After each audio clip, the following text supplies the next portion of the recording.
Mais en même temps, j'ai l'impression qu'on n'arrive toujours pas à toucher les personnes les plus isolées. Ça a été évoqué à différentes reprises pendant la conférence, justement, où on disait que voilà, les personnes qui se manifestent, c'est souvent les moins isolées, effectivement.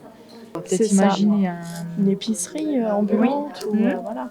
Après, il manque d'informations pour diriger les gens vers des professionnels. Oui, mais moi ça me fait penser dans les EHPAD avec le confinement, donc tous les EHPAD ont été mis en place sur le numérique pour pouvoir rapprocher les résidents de leur famille.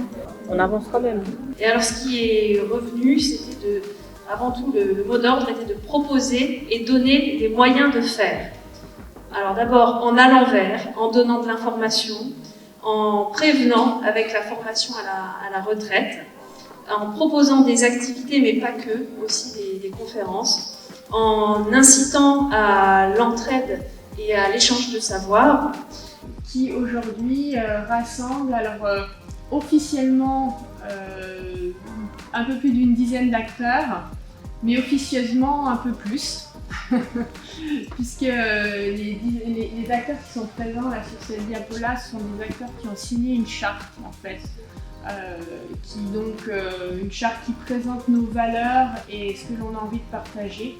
Mais au-delà de ça, il y a des acteurs qui se sont mobilisés dans les groupes de travail des CCF. Ce qu'on a mis en exergue, c'est améliorer la lisibilité, parce qu'on a fait un tour de table où on a pris un petit peu notre temps et on se rend compte que même autour de cette table, dans ce même lieu, tout le monde ne connaît pas ce que l'autre fait et ce qu'il pourrait apporter à l'autre.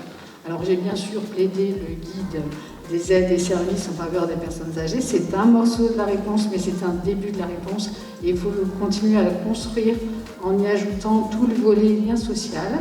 Moi, je me posais la question de pourquoi ne pas utiliser on a des journées mondiales de tout et n'importe quoi, mais utiliser la journée mondiale, je sais pas, de la solitude, de la solidarité, de ce qu'on veut, et faire une action en lien avec les assos de secteur, dans les maisons de santé, tu sais. Ça existe toujours, la semaine bleue.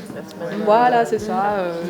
En tout cas, oui, il est possible à un moment de rendre ce cercle un peu plus vertueux et de faire en sorte que les intervenants qui vont chez certaines personnes, parce qu'on est dans l'RGPD, donc on ne pourrait pas faire de listing des gens qui ont plus de 80 ans, mais nous on le sait. Donc est-ce qu'on ne peut pas à un moment cibler et faire une opération, rappeler qu'en fonction des secteurs, sur Putlange ou sur ailleurs, il y a des manifestations, et glisser à l'intervenant, écoute, pense à dire à M. Dupont qu'il y a un truc derrière, machin. J'en tire un bilan très positif de notre demi-journée ce matin, parce que nous avons atteint individuellement et collectivement nos objectifs. D'abord, celui de mieux appréhender la problématique de l'isolement, et je remercie M. Liebengut et toute son équipe pour avoir présenté cette étude, certes avec des chiffres inquiétants, avec un concept de mort sociale un peu dur à entendre, ça marque.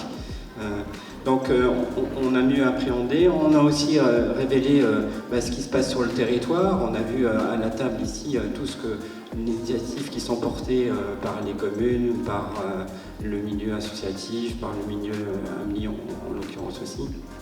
Donc ça a révélé que sur le territoire, on a bien pris conscience de cette problématique. On a appris à mieux se connaître, j'ai vu des échanges de cartes.